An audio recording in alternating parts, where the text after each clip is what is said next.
De acuerdo con el seguimiento realizado por Alumni Sabana y el Observatorio Laboral de la Educación Superior del Ministerio de Educación Nacional, a los graduados de los últimos 5 años del programa de psicología, es decir, del 2007 al 2012, se han conocido los siguientes datos de los graduados. El porcentaje de empleabilidad de los psicólogos de la Universidad de La Sabana es del 87%. El 76% de estos graduados son empleados y el 11% son independientes. El 97% de los graduados han reportado que su trabajo tiene una directa relación con los estudiados en su carrera. El 52% de los graduados empleados tiene un contrato a término indefinido, lo cual es un lujo hoy por hoy, parece ser. El 35% un contrato a término fijo y el 13% un contrato por prestación de servicios. El 32% de los graduados trabajan en empresas e instituciones de carácter multinacional. El 85% de los graduados considera que su situación laboral actual es igual o mejor con respecto a las expectativas que tenían en el momento de iniciar su carrera profesional.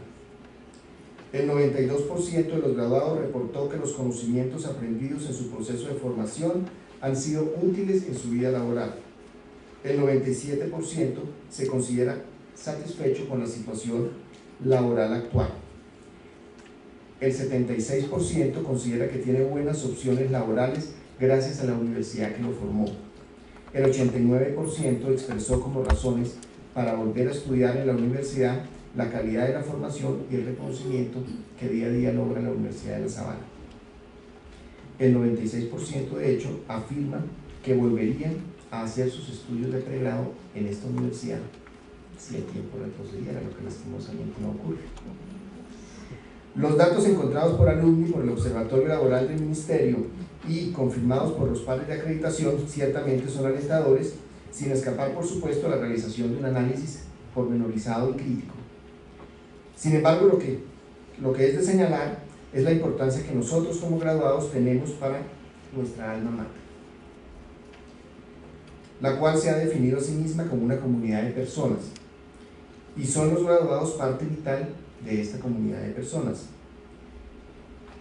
Los graduados son y somos quienes irradiamos la impronta de la universidad y tenemos la responsabilidad de irradiar la impronta de la universidad y de hacer vida su proyecto educativo a través de nuestra acción profesional. Les agradezco mucho la asistencia a esta jornada de actualización. Les doy la bienvenida a esta que es hoy y siempre su casa. Bienvenidos. Bueno, para mí es un gusto, además de ser un honor que me hayan hecho esta invitación a compartir con el empezado. Primero porque también soy exalumna, soy graduada, pero además porque creo que a más de la mitad del auditorio pueda saludarme por su nombre y darles un gran abrazo. A muchos exalumnos que hemos compartido en seminarios selectivos, en las especializaciones, en la clase de psicología educativa. Otros han sido mis grandes amigos y compañeros en la universidad, cuando estudiamos en el pregrado. Y otros han sido compañeros y amigos de andadas profesionales en colegios e instituciones del Estado, así que a la gran mayoría de ustedes conozco con gran aprecio. Por eso para mí es un gusto de verdad poder compartir con ustedes lo que hemos venido haciendo en el grupo de cognición, aprendizaje y socialización de la Facultad de Psicología, especialmente en la línea de educación y socialización. Tengo que pedirles una gran excusa hoy, distinto a lo que me sucede usualmente. Tengo una fuerte tos, espero que la voz me dé lo suficiente, pero si no, no se preocupen, ustedes me dan un segundo, yo tomo un poquito de agua, respiro y seguimos. Eso es lo máximo que va a ocurrir. Y antes también de iniciar, debo dar un gran agradecimiento y además decir que soy más bien vocera por parte de un gran equipo de trabajo de nuestro grupo de investigación, que es un soporte para todas nuestras investigaciones. Hay una persona que trabaja conmigo, que es una profesora de cátedra, que se llama Elena Mara-Minstein, quien ha desarrollado conmigo la mayoría de las investigaciones, pero además pues un agradecimiento muy especial a los estudiantes de la especialización en psicología educativa. Aquí parte de lo que vamos a mostrar son resultados de 3 tesis de investigación de la especialización. A mis exalumnos y estudiantes del semillero de agresión e intimidación escolar, que todavía están en formación, pero que han contribuido con sus tesis, con ejercicios de investigación. Entonces, como ven, es digamos que un trabajo mancomunado de muchos alrededor de un tema que es de gran interés social y es el tema de la agresión. Pienso que cuando recibí la invitación de Diego, le decía, ¿será que a los egresados, a nuestros graduados les puede interesar este tema? Luego yo misma me respondí la pregunta, y este es un tema de responsabilidad social y no solamente profesional. Quienes de ustedes que trabajen con niños pequeños, espero que les sea de gran utilidad. Para aquellos que son papás, espero que les sea de gran utilidad. ¿Saben cuándo aprendí esto? Hace más o menos unas 3 semanas haciendo una presentación de esto sobre mi tesis doctoral en la Universidad de los Andes, y se me acercó un estudiante del doctorado en ingeniería. Entonces le dije, ¿por qué te interesa en este tema? Me dijo, es que yo también soy papá, yo también soy mamá, o sea, también tengo sobrinos, también tengo un vecino. Es decir, todos tenemos a nuestro alrededor niños en primera infancia a los cuales nos podemos aportar, y si somos psicólogos o somos educadores, pues digamos que con mayor razón. Entonces con esto quiero mostrar mucho el interés de todos, para que al final también nos vayamos, yo decía, con Marta Olga creo que nos vamos a llevar bien cambiando paradigmas, porque bueno, no quiero adelantar el tema, pero es lo que sí quiero adelantar es que es una invitación a que pensemos diferente sobre lo que conocemos acerca de las teorías clásicas de la psicología.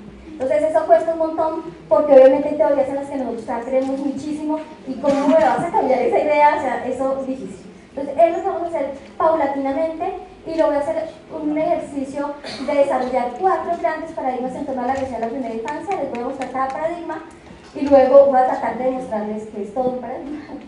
Ese es mi reto hoy, tratar de que cada uno de estos paradigmas esté lo suficientemente soportado y que nos quedemos con esa claridad. Vamos a manejar esta agenda.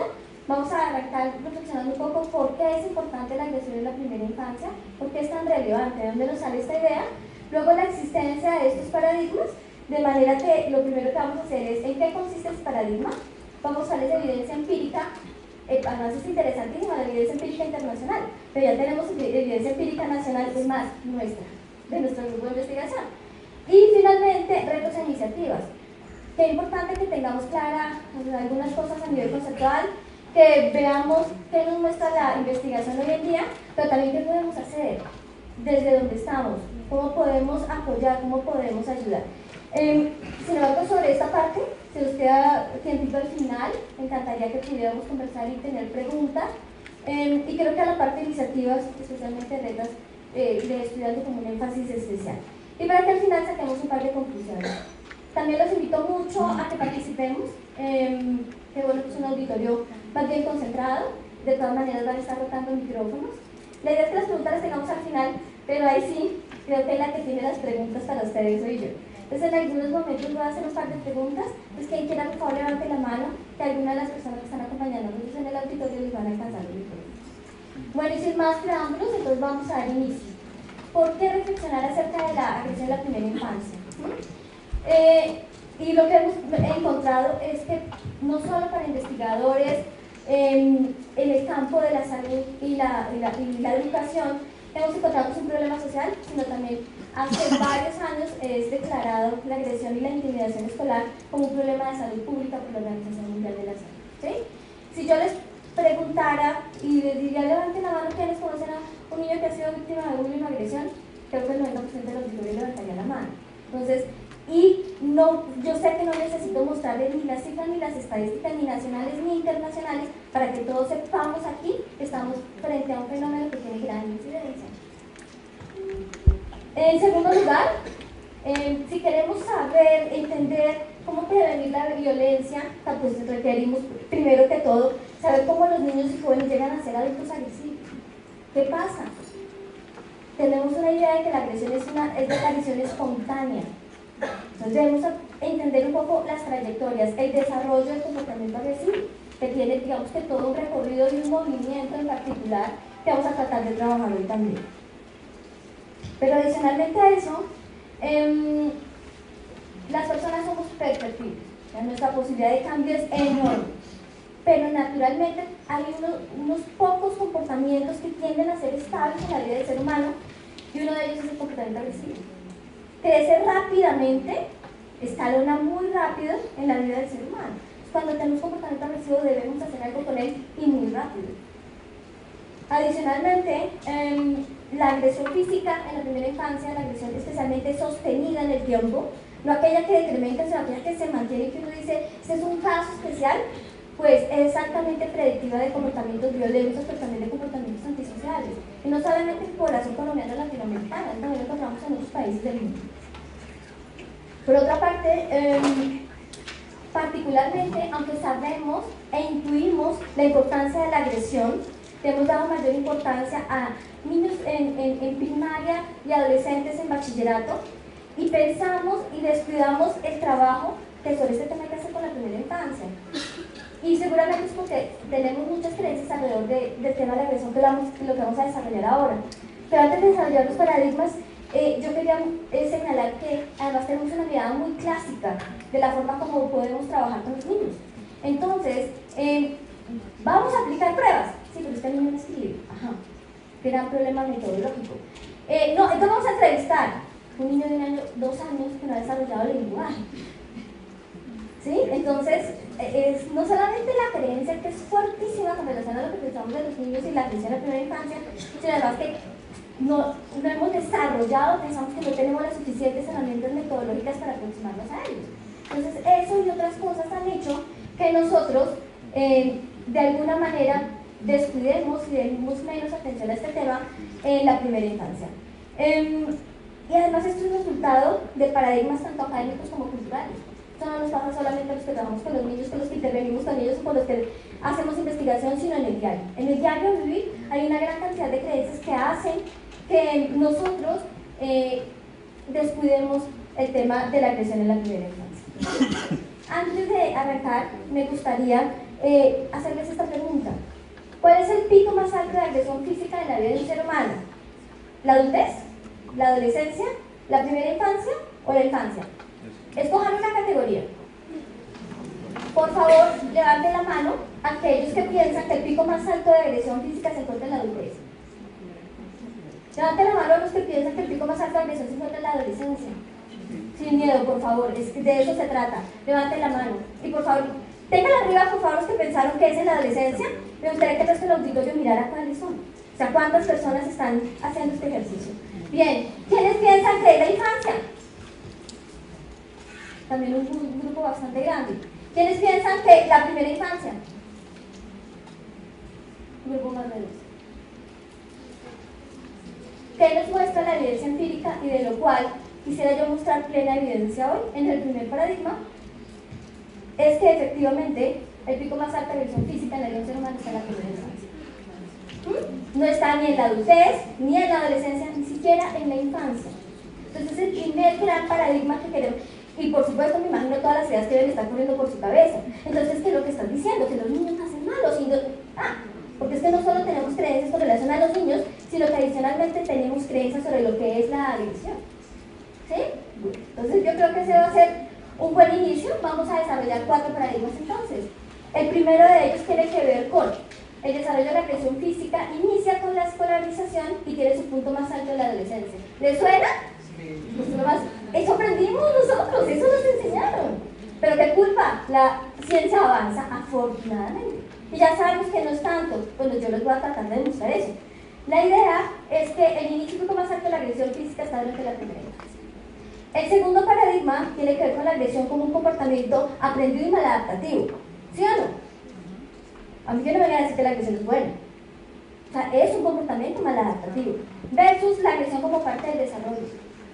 ¿Sí? Eso explíquenmelo más despacio. Tercer paradigma, aprendizaje de la agresión. Por supuesto, todos conocemos a Bandura.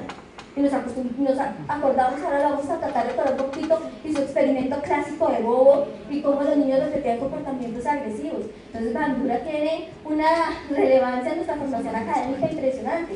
Versus el aprendizaje de comportamientos alternativos a la agresión en la primera infancia. Complicado. Cuarto paradigma, intimidación en otras etapas de la vida versus agresión durante la primera infancia. Me encantaría que para aquellos que todavía lo duden al final, lo discutamos. Porque todavía hay gente con la que me encuentro, por ejemplo, en las instituciones educativas que me dicen, pero si es que yo lo veo todos los días, ¿cómo molesta a los otros? Yo les digo, vamos a hablar de intimidación en otras etapas de la vida, pero les voy a tratar de demostrar que es muy difícil hablar de intimidación o bullying en primera infancia. y vamos a mirar cada una de las características del bullying y vamos a analizar si realmente eso es factible. Bien, entonces vamos a avanzar con el primer paradigma. Desarrollo de la agresión inicia con la escolarización y tiene su pico más alto en la adolescencia versus el pico más alto de agresión física durante la primera infancia. Eso que les acaba de ocurrir a ustedes, pensar que la agresión física y su pico más alto se encuentran en otras épocas distintas a la primera infancia, no es algo que solamente pasa en nuestra sociedad, pasa en muchas. Lo que tenemos aquí es el estudio de una población, una muestra representativa de Canadá que realizó el Grupo de Investigación de Montreal en el año 2009, y miren lo que encontraron ellos. Les preguntaron a ellos lo mismo que yo les acabo de preguntar, con otras preguntas más, por supuesto. Y la categoría etaria más elegida por los encuestados fue de 12 a 17 años, está el pico más alto. O sea que eso no nos pasa a nosotros, eso es una creencia mundial. La segunda es que el 10%, solo el 10%, más o menos lo que sucedió aquí, reconoce que el punto más alto de agresión física está en la primera infancia. Pero es que esa no es la implicación complicada. La implicación complicada es esta. El 67% considera que la inversión del Estado debe estar en la adolescencia. ¿Sí? Entonces nosotros y nuestros recursos van para otra época de la vida. Los recursos del Estado van para otra época de la vida. Yo no digo que no sea importante trabajar e intervenir con los adolescentes o con los niños. Sí, de acuerdo. Pero la primera infancia, ¿qué? ¿Dónde la estamos dejando? Especialmente en un tema relevante como es la agresión. ¿Qué hemos encontrado nosotros en nuestras investigaciones? Voy a señalar en este momento dos.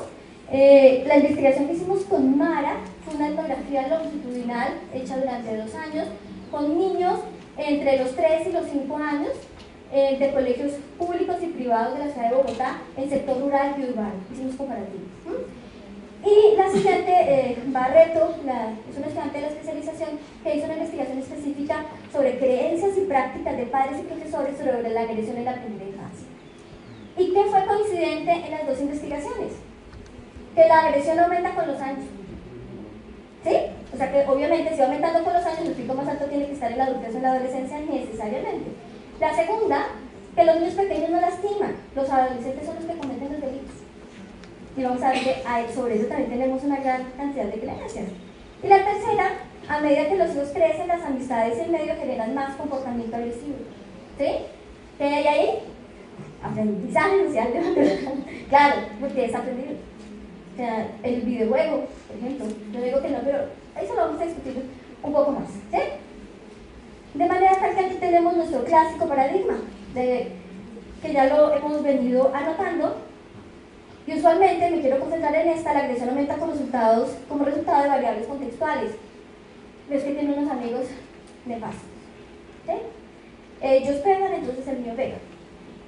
La televisión, ahora yo no digo que tengamos cosas en los medios que tengamos que ajustar, pero no podemos satanizar a los medios frente a cualquier cosa que le pasa a los niños, especialmente cuando estamos hablando de la agresión en la primera infancia. ¿Sí? Yo tampoco lo voy a poner a jugar Halo. ¿Han escuchado Halo? Sí. Si no, averigüen. Se quedan con la tarea los que no hayan. Entonces no, porque eso corre más sangre que juego. O sea, eso es una cosa impresionante, a mí me impacta terriblemente. No vamos a decir que eso no influya, pero realmente es lo único que nos explica a nosotros el comportamiento agresivo.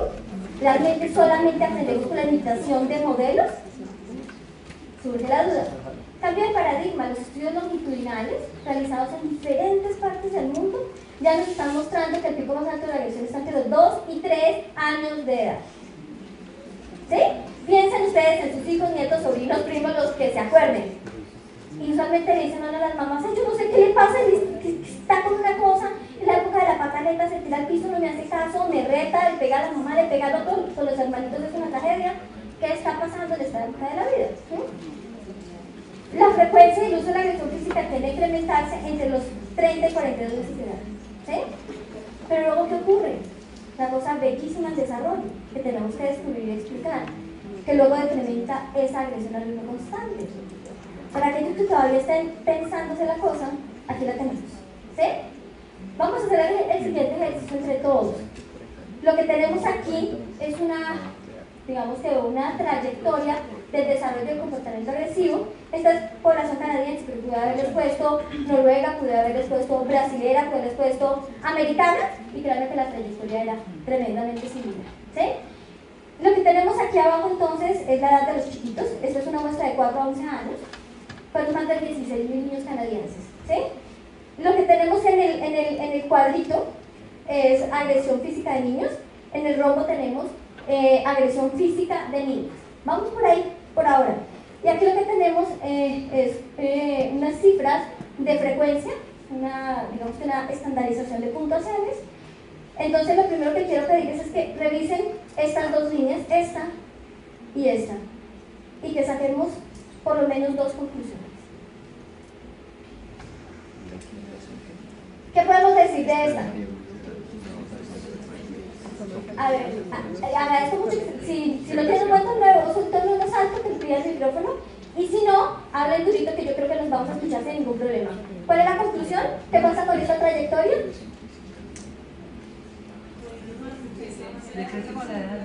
Primera cosa, más agresión física en niños que en niñas, o sea que tenemos diferencias por sexo. ¿Sí? ¿Qué otra cosa pueden ver en esta trayectoria? Claro, como es más alta la de los niños, pues decrece más la agresión física de los niños. ¿Qué más? ¿Cómo? Tiende a disminuir más la de hombres y se mantiene más estable la de las niñas. Disminuye más en niños y pareciera, exacto, mantenerse un poquito más estable en niñas, pero igual decrementa. ¿Qué más? ¿Dónde inicia? ¿Dónde está el pico más alto? Es la pregunta correcta. En los 4 años. Porque la trayectoria, ¿cómo pudo ser? Que pudiera empezar a los 4 años, pero por aquí, subir, bajar, no. Y podría mostrarles gráficas de estas, como les decía, en varios países, y la trayectoria sigue siendo la misma. Va disminuyendo, pero además el pico más alto está en los 4 años. El pico más alto no está en los 8, ni en los 11, está en los 4 años. Bien, y ahora si vemos las otras dos de trayectoria, donde el triangulito es agresión indirecta en niñas y el asterisco es agresión indirecta en niños, ¿qué me dicen? Ah, ok. Tenemos, bueno, y vamos a ir despacio con eso de las definiciones, pero me parece buenísimo que podamos hacerlo ahora. De acuerdo a su forma, la agresión se divide en agresión directa y en la agresión indirecta. ¿Cuáles son las dos formas de agresión directa? ¿La física? La física y la verbal. La física y la verbal son dos formas de agresión directa. ¿Cuál es la diferencia con la indirecta? Que en la directa yo siempre conozco quién me agrede, y en la indirecta no necesariamente. ¿Sí? ¿Sí?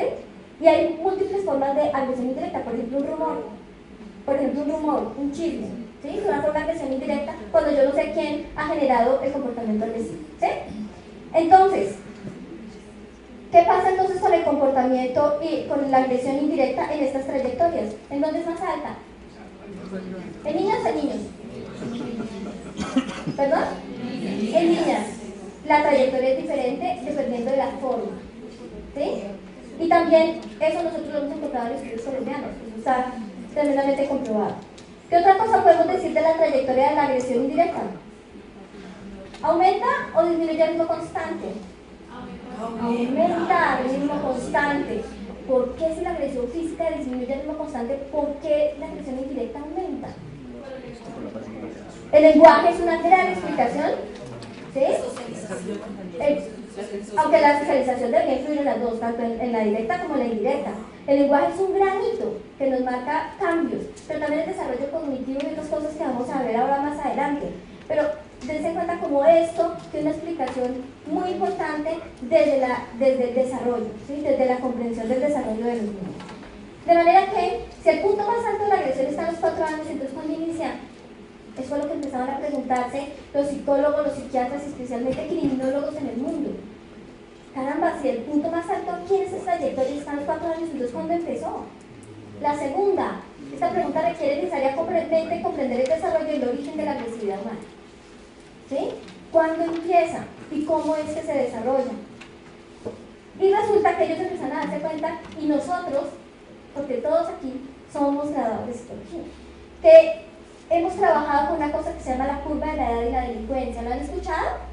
La mayoría de países del mundo le trabajan, digamos que los estamentos de salud mundial trabajan sobre la curva de la delincuencia, que dicen que obviamente el pico más alto de agresión física está en la adultez y en la adolescencia. Pero ¿cómo no? ¿Por qué? ¿Por qué hemos vivido en ese error tanto tiempo? ¿Por qué? Porque se hace evidente. de más alto impacto social,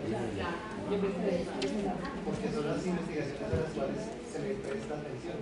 Claro, claro. Pero ¿de dónde sabemos nosotros que hay reportes de crimen? Pues son los arrestados.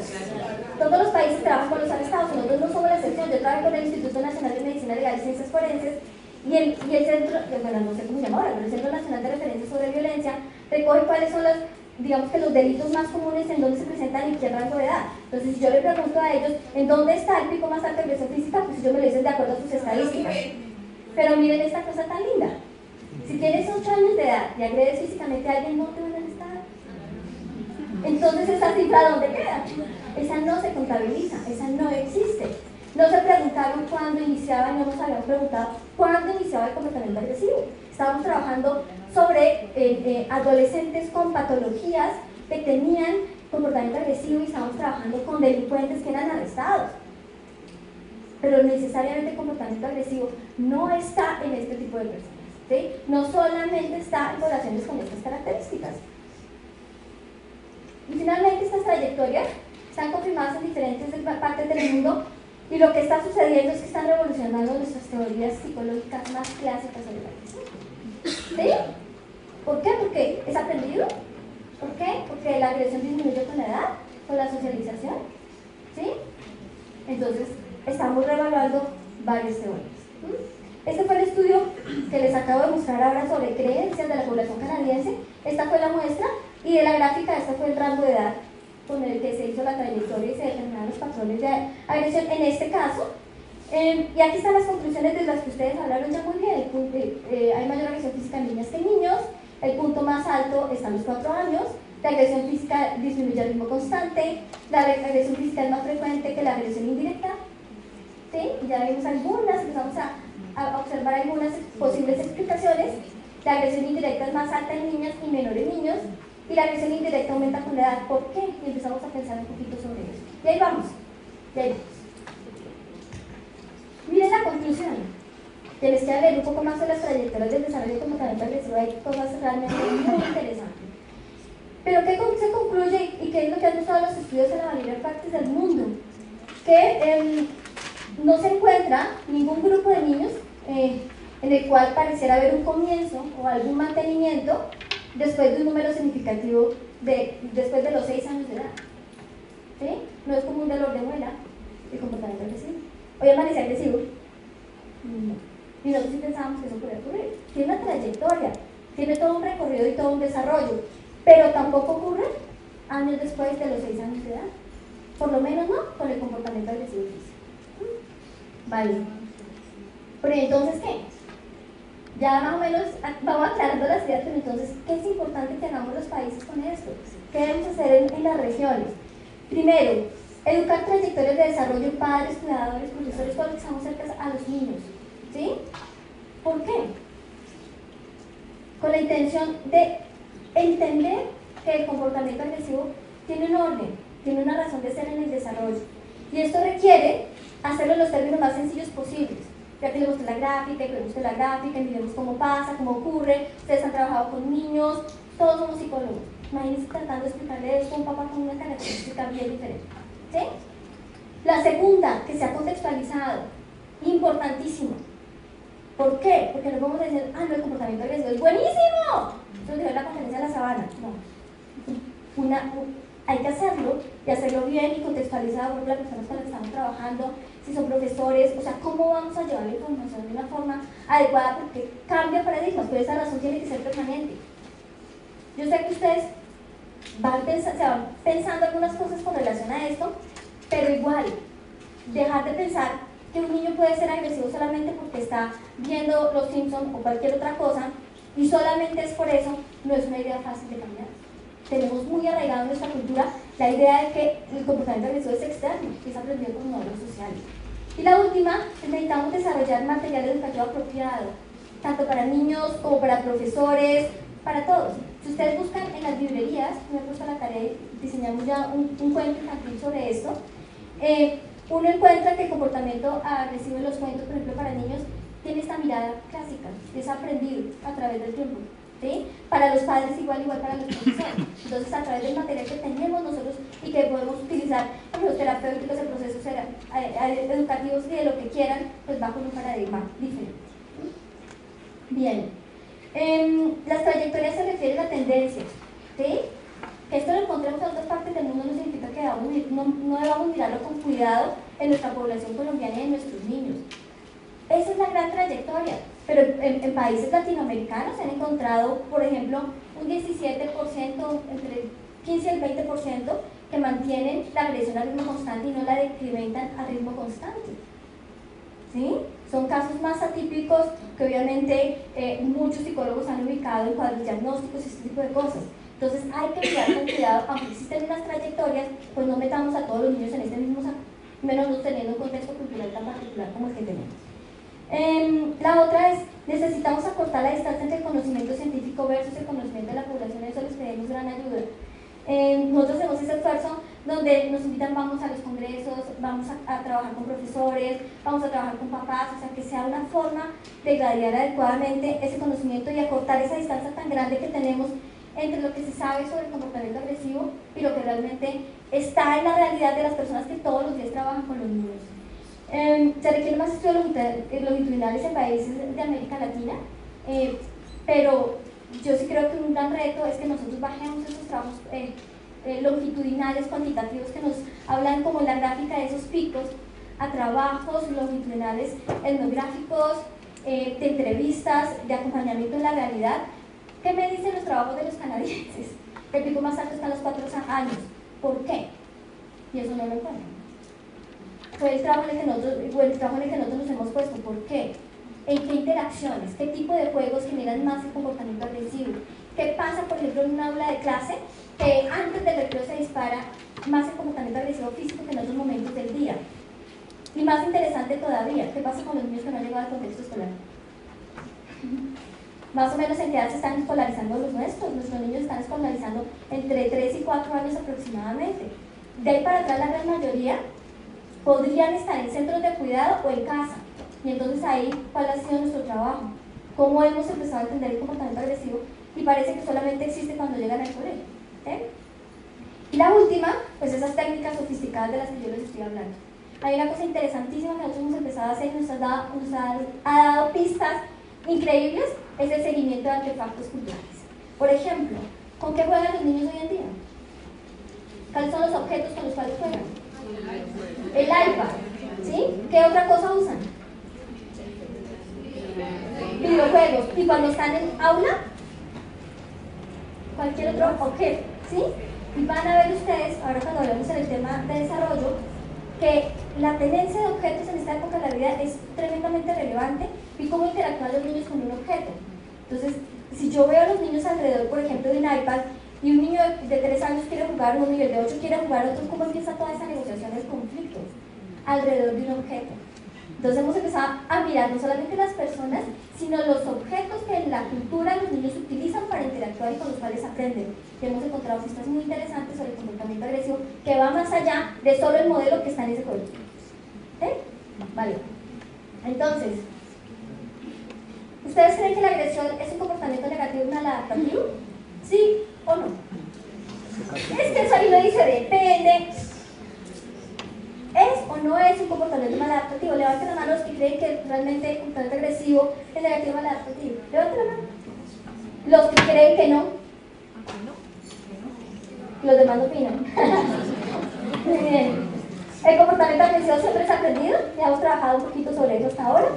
Y efectivamente, no siempre. No siempre. Yo le digo que voy a, y que nosotros vamos a replantear toda la teoría de la aprendizaje social de Bandura. No. Pero no siempre el comportamiento agresivo es necesariamente aprendido. Bien, de manera que vamos a correr al segundo paradigma y todos van a ver que ustedes, van a ver que todos están muy encadenados, uno va de la mano con el siguiente. En este, la agresión como un comportamiento aprendido y maladaptativo versus la agresión como parte del desarrollo social. ¿Cuál es nuestro paradigma? ¿Cuál es nuestra idea sobre esto? Se ha considerado que los niños aprenden a ser físicamente agresivos en el curso de la vida. ¿Sí? Yo soy bueno, los niños son unos angelitos caídos del cielo progresivamente, nosotros nos los vamos tirando en el camino y estamos volviendo agresivos. ¿Cuál es la diferencia? La intención, ¿sí? Lo que se ha optado en la investigación es asumir una definición de agresión más bien en términos de reacción y comportamientos en la primera infancia que otorgarle una intencionalidad. Y vamos a ir, digamos que, poco a poco aclarando este concepto y por qué el tema de la intencionalidad. Pero por ahora basta con decir que además a esa agresión en la primera infancia hay que incluirle que hace parte del desarrollo social del niño. Parte natural. Creo que esa palabra tiene que ser muy importante en lo que desarrollemos ahora. Sin embargo, antes de profundizar un poquito más, eso fue lo que nosotros hemos encontrado en nuestras experiencias de campo, por ejemplo con profesores. ¿Sí? Entonces ya lo tenemos ahí. Ya no les iba a preguntar a ustedes más, ya les había preguntado por el pico más alto de la agresión. Pero realmente, si lo pensamos, culturalmente tenemos una definición que hemos aplicado universalmente a todo el mundo, y es que es un comportamiento que intenta causar daño. Punto. De hecho, fíjense que con este grupo de profesoras en las dos investigaciones que están aquí, la anterior era de Barreto, esta es de Marta Patricia Arias, también una estudiante de la especialización, y esta fue la que hicimos con Mara. Y lo que encontramos es que no se identifica la agresión en la primera infancia como parte del desarrollo. Miren lo que plantean ellos, estos son extractos de entrevistas hechas a profundidad. La agresión en la primera infancia no es normal para su edad. Se reconoce principalmente la agresión física, las demás formas de agresión no se tienen en cuenta. Hay ciertos casos, como en todos lados, que las niñas pasan por ser agresivas, no tanto en golpes físicos sino verbales. Entonces digamos que no las calificaría como niñas agresivas. Si no pegan, no es agresión. Dentro de las causas de la agresión no se incluye el desarrollo. La agresión se aprende por imitación. Eso no nos pasa a mí, le pasa a muchas personas. La agresión es producto de la televisión, de la violencia en el hogar y la educación, de lo que los niños ven todos los días. ¿Sí? Y suele ocurrir, y de verdad que nosotros escuchamos con mucha frecuencia, y un niño en primera infancia golpea a otro.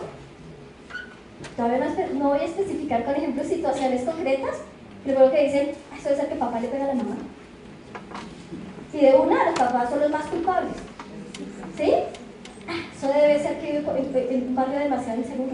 Eso debe ser que le deben dejar ver mucha televisión violenta. ¿Sí? Entonces ahora vamos a ver, lo que voy a tratar es de demostrarles a partir de la evidencia empírica de lo que nosotros hemos desarrollado y lo que también hemos aprendido en teorías contemporáneas sobre la agresión en psicología, que realmente la agresión hace parte del desarrollo. ¿Sí? Y vamos a trabajarlas, digamos que didácticamente así, pero obviamente yo no puedo separar la agresión física de la social, de la emocional, del lenguaje, de la cognición. O sea, estamos hablando de un proceso único e integrado. Pero piensen ustedes, yo usualmente le digo a mis estudiantes en las clases de psicología educativa en el seminario que tenemos de agresión, piensen ustedes si hay un momento de la vida del ser humano donde hayan tantos cambios tan rápidos y tan acelerados como en la primera infancia. Les voy a decir por qué. El niño nace y a los 3 meses se levanta la cabeza, a los 2 está sonriendo, a los 6 meses se sienta, a los 8 gatea, al año camina, al año y medio está corriendo, a los 2 años es capaz de subir y bajar escaleras con o sin apoyo. Todo en 2 años. Estamos hablando de 24 meses de vida. Exacto, y estamos hablando, estamos hablando del desarrollo físico o motor.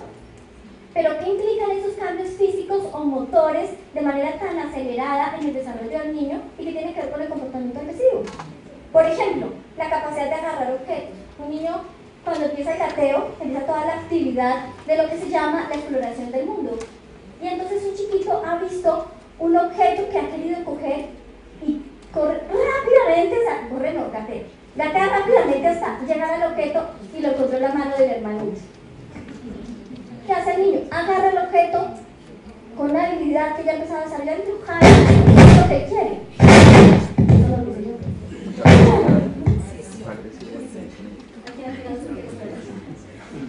¿Sí? ¿Cuál es el propósito del niño? La obtención del objeto. ¿Sí? Pero porque también ha desarrollado unas habilidades especiales. Y también que le da la posibilidad de ese desarrollo físico, mayores interacciones. Especialmente después del primer año, las interacciones de los niños, o con niños de la familia, o con niños externos, que son lo que nosotros en psicología llamamos pares, aumenta. La interacción aumenta impresionante porque el niño ya puede interactuar, ya no solamente está entretenimiento de que la mamá lo tiene examen, mira cómo juegan allá. Es que yo ya puedo jugar, es que yo ya puedo moverme gateando, o es que yo ya puedo ir caminando, así sea arrastrado y puedo llegar hasta allá y empezar a interactuar. Yo creo que ustedes solo han visto. ¿Sí? Y eso hace que las interacciones aumenten. La gran mayoría de estas interacciones son positivas y otras no. ¿Por qué? Y la gran mayoría de ellas, ya no muestran las investigaciones, tienen que ver con la tendencia al objeto. Llámese juguetes, ¿sí? Por los cuales los niños interactúan, quieren obtener, pero con la intención de dañar al otro, sino con la intención de obtener el objeto. Esto es lo que hemos llamado también la agresión exploratoria, ¿sí? Vamos a ver más ejemplos, por ejemplo, desde el punto de vista de desarrollo emocional. Desde el desarrollo emocional, fíjense que todos van integrados. Por ejemplo, un chiquito, también en época de gateo, hablando de la agresión exploratoria, este es un ejemplo de agresión exploratoria,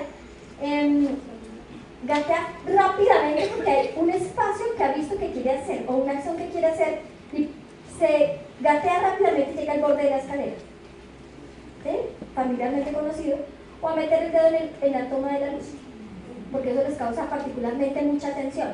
Cuando él llega a hacer eso, con toda su carga energética y motriz que puede, la mamá lo alza, no, eso no se hace, te caes. La mamá lo alza, ¿cómo se siente el niño? ¿Sí? Y emocionalmente la psicología básica ya ha demostrado que el paso entre la frustración y la agresión es acelerar. ¿Sí? Entonces, ¿qué hace el niño? ¿Cuál creen ustedes que puede ser la reacción cuando la mamá lo alza? Claro, se voltea y le puede dar una palmada en la cara. ¿Sí? ¿Malo? Es una forma de reacción frente a esa exploración y adaptación que está haciendo del mundo que lo rodea. Nosotros, por ejemplo, en las investigaciones, en relación, por ejemplo, con estas interacciones, si ustedes ven estudios etnográficos, ven por qué es tan importante el estudio etnográfico. No solamente la frecuencia cuantitativa que nos muestran los estudios longitudinales, sino los etnográficos longitudinales que nos muestran. Si ustedes analizan un grupo de adolescentes durante un día, en observación participante o no participante, uno dice más o menos cuántas agresiones físicas se dieron por una jornada de un día. Con niños preescolares uno habla de horas. ¿Cuántas agresiones físicas se dan en una hora? Y uno encuentra que por lo menos una de 4 interacciones son agresiones físicas. ¿Sí? Pero el tipo de agresión del que hemos hablado ahora, por la tenencia de objeto, por una exploración específica. ¿Sí? Y en relación con el desarrollo cognitivo, y hablando de la intencionalidad, que vamos también a profundizar un poco más, en el último paradigma, cuando hablemos de intimidación o bullying, es que no hemos todavía, por lo menos hasta los 4 años, estructurado completamente la teoría de mente, la toma de perspectiva y la interpretación de intenciones. Por lo cual, esto corrobora que la reacción de los niños a nivel físico y a nivel emocional todavía no necesariamente tienen un soporte cognitivo que pueda hablarnos de una intencionalidad débil. ¿Sí? Emociones básicas. Los niños aprenden a controlar para vivir en sociedad. Eso que le pasó a este chiquito, entonces se volteó y le pegó a la mamá, usualmente es un comportamiento que los niños empiezan a regular, empiezan a aprender y empiezan a controlar. Bien. De manera que podemos empezar a concluir con relación a este paradigma que la primera infancia favorece la adaptación, la exploración del mundo, conocer el mundo en el que estamos ubicados, ¿sí? Y un bebé puede utilizar, por ejemplo, la agresión física para adaptarse al mundo. Miren, este ejemplo me parece hermosísimo. Un bebé succiona el seno de su mamá cuando está siendo lactado. Y no sé a cuánto nos ha pasado aquí, pero cuando el bebé no tiene suficiente frustrado y puede morder a la mamá. ¿Sí? Y no vamos a decir ahí, qué niño tan malo, qué comportamiento tan violento. O sea, es un comportamiento agresivo en el sentido de que no tenemos tampoco otro término para usar frente a esta reacción, pero que quede clarísimo que no es un comportamiento agresivo como el que uno podría aplicar a otra época de la vida. Porque este ejemplo espero que sea lo suficientemente decente. Voy a leerles este apartado de uno de nuestros diarios de campo de la etnografía, a ver qué piensan. En diversas ocasiones durante el tiempo de juego libre, los niños y las niñas tomaban piezas de Lego y construían pistolas y escopetas para luego empezar a simular una guerra. La mayor parte del tiempo apuntaban sus armas hacia otros compañeros y terminaban pegándoles con las figuras de Lego y por lo general destruyendo las figuras de los demás por medio de patadas. ¿Qué ven aquí? ¿Hay comportamiento agresivo físico? ¿Sí o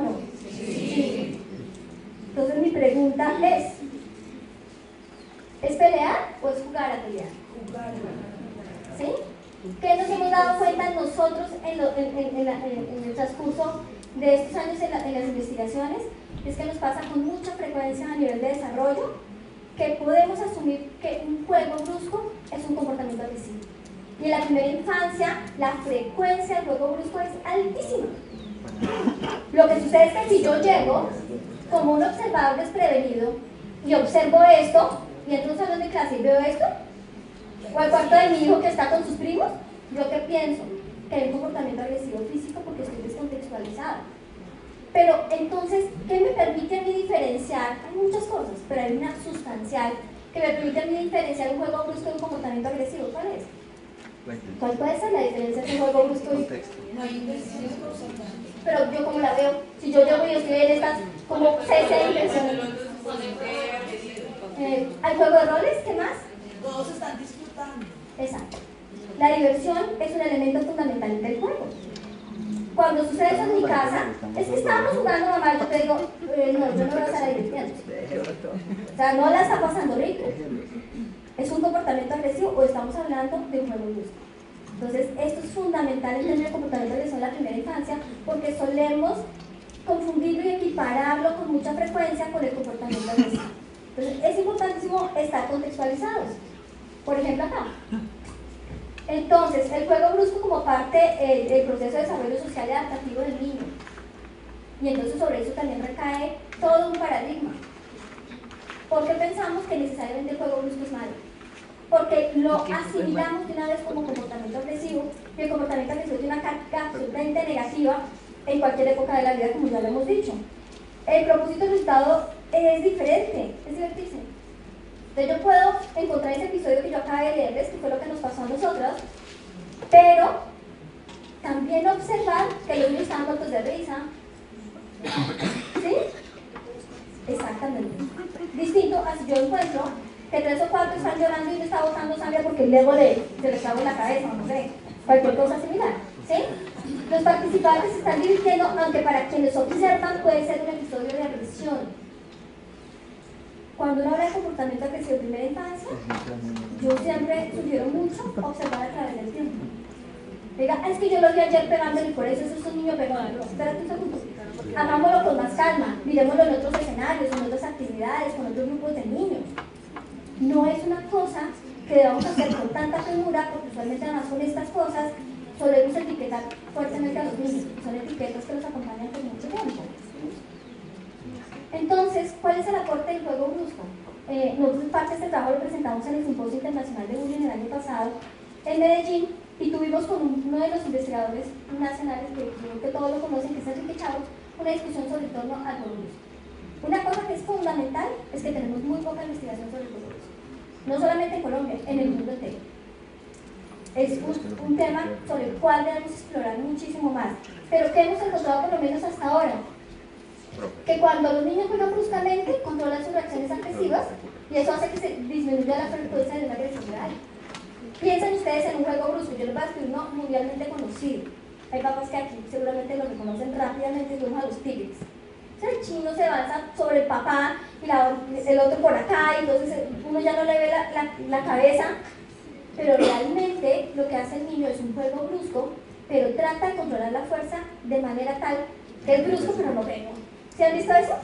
Entonces es una lucha en la que yo sé hasta dónde llego, yo sé cuál es mi límite. Y esto es lo que el niño aprende en el juego brusco, por eso es tan valioso. Permite desarrollar autocontrol, no solamente físico, sino el emocional. ¿Por qué? Entonces empezamos las mamás, ya empezaron a jugar así, no va a salir llorando. ¿Cierto? Es que uno hace aquí lo termina chillando.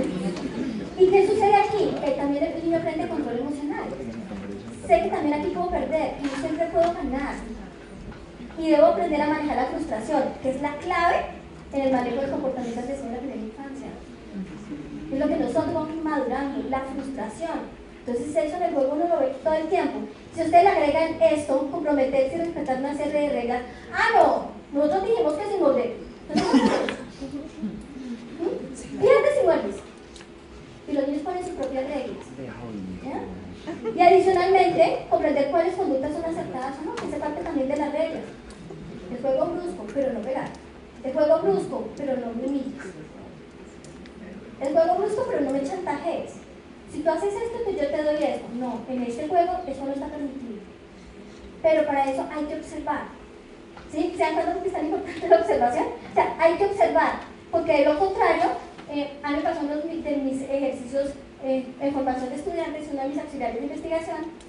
Estamos en un aula de sector rural aquí cerca de Chía, haciendo una observación de esto, incluso yo un juego brusco interesante, que les voy a explicar a continuación. Se para un niño en una esquina, el otro niño en la otra esquina. Ustedes saben lo que son los carros chupones, ¿cierto? Salen corriendo a toda velocidad y ¡pum! Y rebotan y me impresiona. Muertos de la risa se tiran al piso, felices, ¿sí? ¿Cuál es la observación allí? En el momento que veo y que puedo prever que puede haber un daño serio, pues uno interviene y modera de alguna manera el juego brusco, sin interrumpirlo. Pero yo me estudiante, ¡ay, no se paró! Y yo, ¡ah!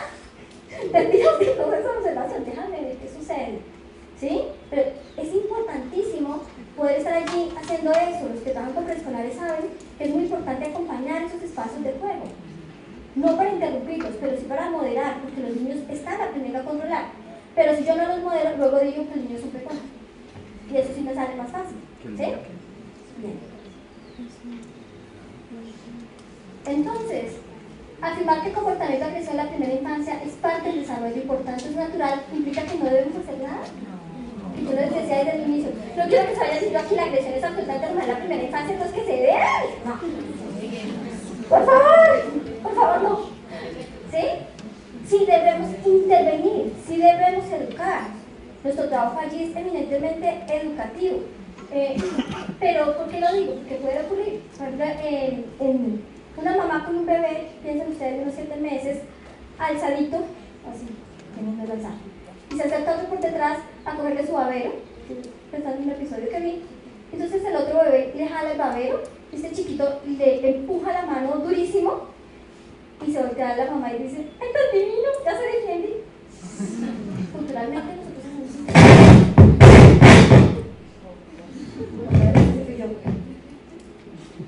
pero ya pasó la tormenta. Entonces nosotros a veces reforzamos eso y nos parece tan lindo, especialmente los chiquitos, ay, tan lindo, ¿sí veo cómo le dio la patada? Y uno lo escucha con mucha frecuencia. No es que sea un comportamiento malo, es parte del desarrollo, pero es un comportamiento que yo debo educar. Y también he visto mamás muy asertivas que se voltean y le dicen al niño, eso no se hace, pegar no. Y lo hacen con mucha frecuencia cada vez que el niño incurre en un comportamiento como esto, o tiene otro múltiple rango de posibles reacciones que son impresionantes. Lo que los papás le enseñan a uno en esto del comportamiento agresivo y de la corrección del comportamiento agresivo en la primera infancia, les sorprendería. Y la segunda, ¿cuándo debe ser permitido un comportamiento agresivo? ¿Cuándo es permitido un comportamiento agresivo? ¿Cuándo se puede permitir? ¿Cómo? ¿Siempre? ¿Cuándo? Cuando puede ser Si quieren al final podemos debatirlo, pero mi reflexión, la reflexión de nuestro grupo es que un comportamiento agresivo no es aceptable nunca. ¿Sí? Nunca. Es natural en la primera infancia, lo cual no significa que es permitido. Es natural, pero yo debo corregirlo. ¿Sí? Entonces, que nos vamos pensando o que nos quedemos con la idea de que entonces el comportamiento agresivo en la primera infancia es permitido. No. Es natural, pero debo corregirlo, debo intervenir, debo ayudar a los papás para que puedan guiar este tipo de comportamiento. Y es más, los papás con mucha intuición, que es intuición absolutamente asertiva, saben cuándo hacerlo. ¿Sí? Bien, conclusiones entonces de este segundo paradigma. La agresión es funcional y adaptativa en algunas situaciones. En la primera infancia, por favor, a mí que no me vengan a decir que es que un adolescente de 18 años cogía al otro a golpes en la mitad del salón porque es que se está adaptando. Eso sí es carrera. O sea, no confundamos. Estamos hablando de agresión en la primera infancia. La segunda es que la agresión es parte natural del desarrollo y por tanto no siempre es aprendida. No podemos aplicarle bandura a todo. Y la tercera, la agresión no hace malos a los niños pequeños ni a sus familias. Podemos ser tremendamente injustos. Una amiga que llegó a mi oficina llorando terriblemente. Es que la profesora me dijo que mi hijo es un pegón, le pega a todos los niños. ¿Qué generó esta mamá? Culpa. ¿De dónde la sacó? De que el comportamiento agresivo de su hijo de preescolar, que además lleva una semana en el jardín, era desadaptativo, negativo y malo, por tanto el chino era malo y por tanto ella también. ¿Sí? O la carga durísima del niño haciendo la pataleta en la mitad del supermercado y uno tratando de controlar el impacto de la deshabilidad social. Ay, no me importa lo que digan, no me importa lo que digan, y pasa todo el mundo, ¿y qué será la mamá? ¿Qué será el papá? Se echa ahí vuelto loco, gritando y no tratando de no darle gusto al niño y tratar de enseñarle a controlar una pataleta. Entonces la presión social en este tema es altísima. Y los papás hacen maravillas sin que existan muchos programas de apoyo, por lo menos por parte nuestra, por lo menos por parte de la psicología. Entonces no es un comportamiento que hace malos a los niños, ni tampoco a su familia, que es su círculo inmediato. ¿Qué tenemos que hacer entonces? Aquí nos invita este segundo paradigma. Lo que tenemos que hacer entonces es trabajar sobre las creencias de la agresión en la primera infancia, y eso nos va a permitir trabajar de manera diferente con los niños. Yo no voy a hacer sentir culpable a esta mamá, ¿sí? Sino que al final, ¿vale? Me están diciendo que preguntas, pero me parece que podemos dejar las preguntas al final y debatimos todo lo que tengamos pendiente. Y no hacer sentir culpable a la mamá que no es, digamos, que no es la situación idónea en ese grado. Reconocer el trabajo de los padres, lo que les decía. Si la agresión en todos los países del mundo disminuye a ritmo constante, significa que hay proceso educativo y de socialización. Significa que los papás hacen un trabajo excelente sin que nosotros les demos muchas herramientas. ¿Qué tal que se las diéramos? Pónganse a indagar cuántos programas educativos hay para padres con hijos en primera infancia en este país. Se los cuento con los dedos de la mano. Y la gran mayoría no son evaluados ni tienen estándares de calidad.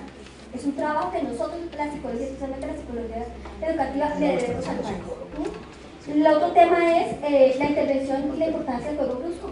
Distinguir el comportamiento agresivo. O sea, por no ponerle unas evidencias acá, impresionante, uno de los resultados más relevantes nuestros, la conclusión que hay sobre agresión y juego brusco. Y generar programas educativos para padres y cuidadores, todos los que estamos en contacto con los niños, aunque no estén escolarizados. Necesitamos ir a los contextos informales, cotidianos, más próximos a los niños. Es impresionante lo que los chinos pelean en los parques, y allá no pasa nada. Porque como no están en las cuatro paredes del aula, ya no intervenimos. En los lugares de recreación, en las fiestas. Es más, están así que en las fiestas ni siquiera podemos controlar eso, sino al contrario. Para la fiesta las sorpresas son nerds. ¿Saben cuáles son las nerds? Pistolas estos así de grandes y con todos los tamaños para que los chicos puedan disparar. Esa es la sorpresa. En lugar de hacer otras cosas muy educativas, por ejemplo, en esos espacios recreativos de los niños. Bien, vamos con el tercer paradigma. ¿Vamos bien hasta ahí? Aprendizaje de la agresión versus aprendizaje de comportamientos alternativos a la agresión. Esto no es tan duro. La agresión no siempre es aprendida, se desaprende. No solamente es que no siempre la agresión se aprende, sino que además se desaprende. Y no aprendemos agresión, sino aprendemos comportamientos alternativos a la agresión. Entonces, en el proceso de socialización, los niños desaprenden patrones conductuales agresivos, como el de esta chiquita que se voltea y jala el cabello o golpea la cara de su mamá, y frente a eso hay una reacción educativa, sino que además los niños también aprenden reacciones positivas en un contexto cultural especial, ¿sí? O particular. Esto es, digamos que muy importante, porque en algunos contextos podemos corregir de una manera y papás en otro contexto cultural corrigen de una manera completamente diferente. Creo que esto empata mucho con lo que decía ahora Marta Olga. O sea, esto es una responsabilidad de todos. En todas partes uno se encuentra este tipo de situaciones, este tipo de cosas. En una fiesta infantil observé lo siguiente: una chiquita de 3 años, cada vez que se quería aproximar a un juego, empujaba a otra que yo pienso que tenía la misma edad, pero era un poco más pequeñita. Y las dos mamás estaban conversando muy agradablemente. Y la mamá de la niña, que todo el tiempo empujaba, le decía, voy a ponerle cualquier nombre: María José, no le pegues a Paula. Y seguían conversando. María José, no empujes a Paula. María José, no le quites el juguete a Paula. Cuando se cansó la mamá, soltó y dijo: María José, que no molestes más a Paula. Corregimos un comportamiento agresivo con otro comportamiento agresivo. Y la idea no es juzgar a esta mamá. ¿sí? Son comportamientos naturales, una reacción natural. Pero alguien tendría que decirle a esta mamá, oye, mira, pasa esto. Usualmente no coge un comportamiento agresivo como un comportamiento agresivo. Es más, ella ni siquiera había pegado, solo el codo, y la mamá sí le dio la palmada. ¿Sí? De manera que nosotros, frente a este paradigma, encontramos como dos metateorías. ¿Sí? Una, que es que los comportamientos agresivos se aprenden individualmente y por imitación de modelos, y por lo tanto requiere una modificación de conducta. Entonces yo me dirijo al niño y voy a cambiar su comportamiento. Es ese comportamiento agresivo que a mí me interesa cambiar. Y el segundo paradigma es el de prácticas alternativas a la agresión. Y aquí lo que encontramos es que esas prácticas son sociales y aprendidas en un contexto sociocultural particular. ¿Sí? Lo que los papás tienen lo transmiten generacionalmente. Pero también entender que los niños no solo reproducen lo que ven, no solo lo imitan, los niños son capaces de transformar el contexto en el cual están ubicados.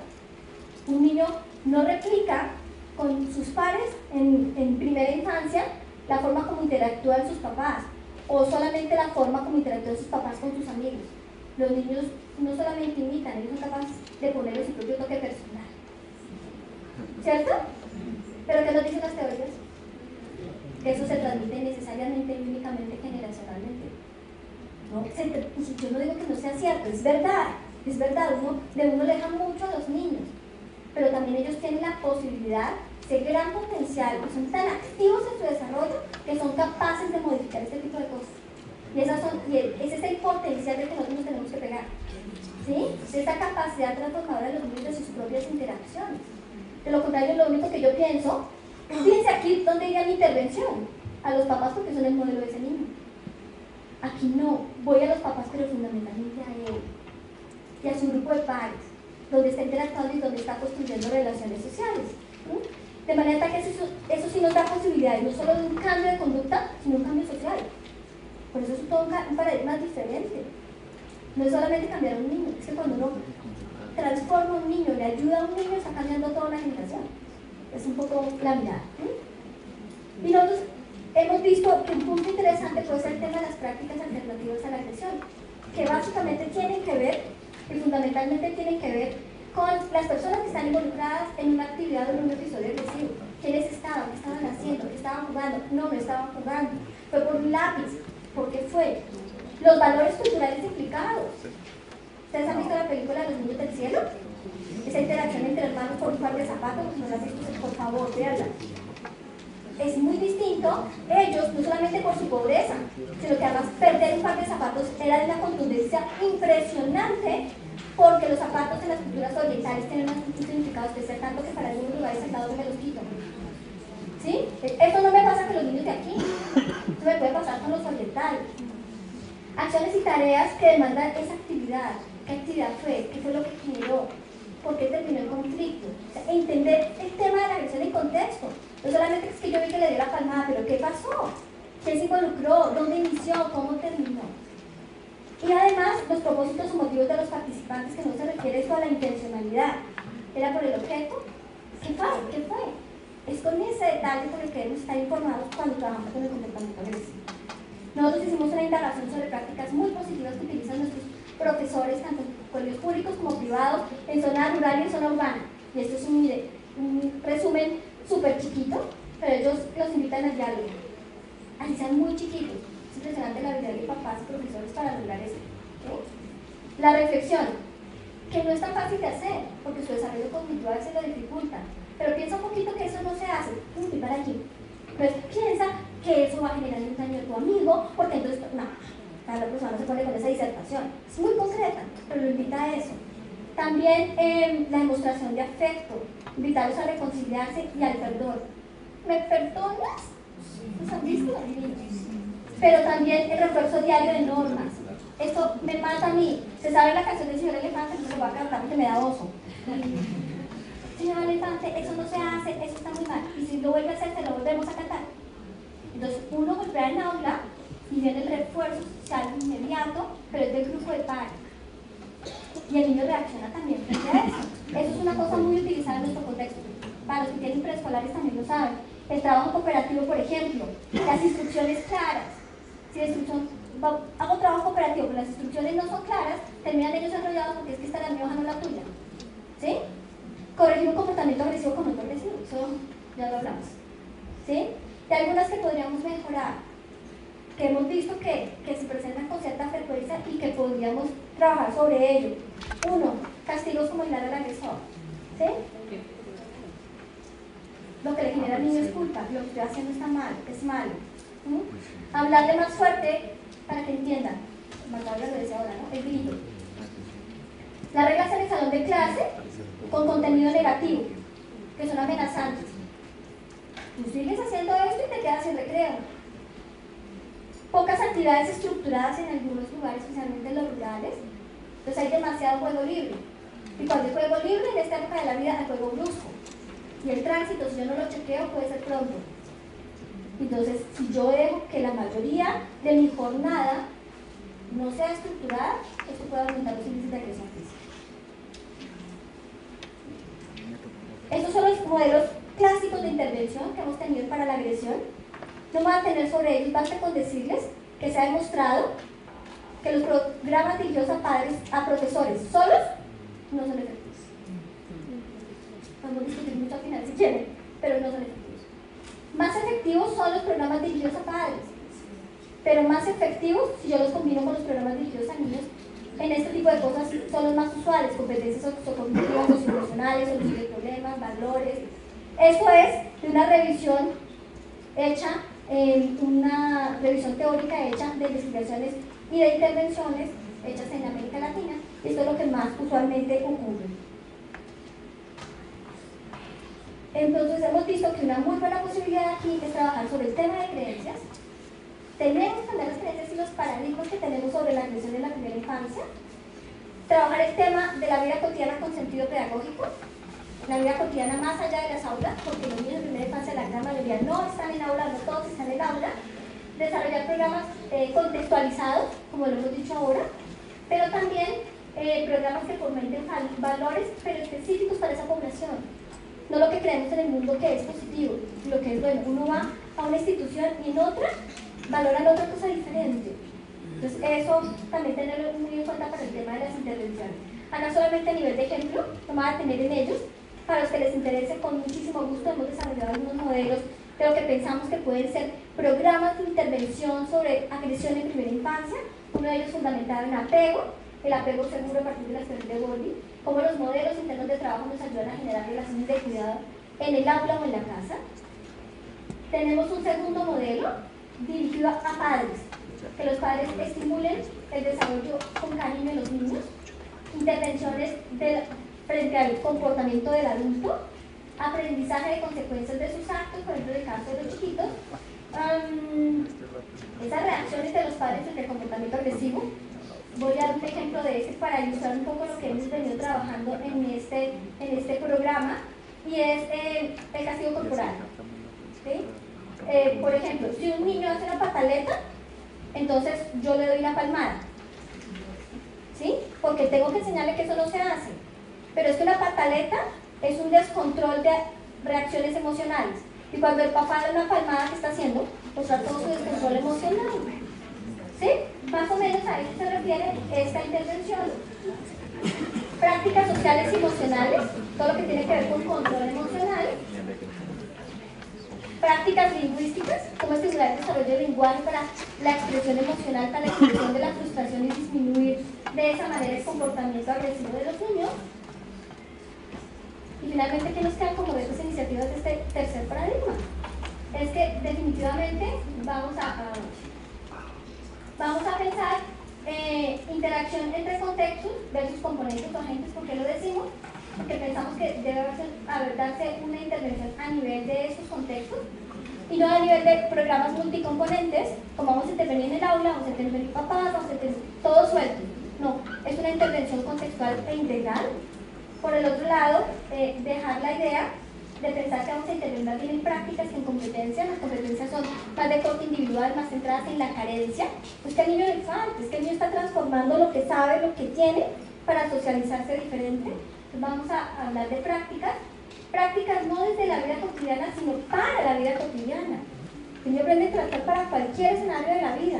No solamente desde el aula para otra aula, o desde el aula para la vida cotidiana, no, sino que son prácticas para su vida ordinaria, para su vida normal.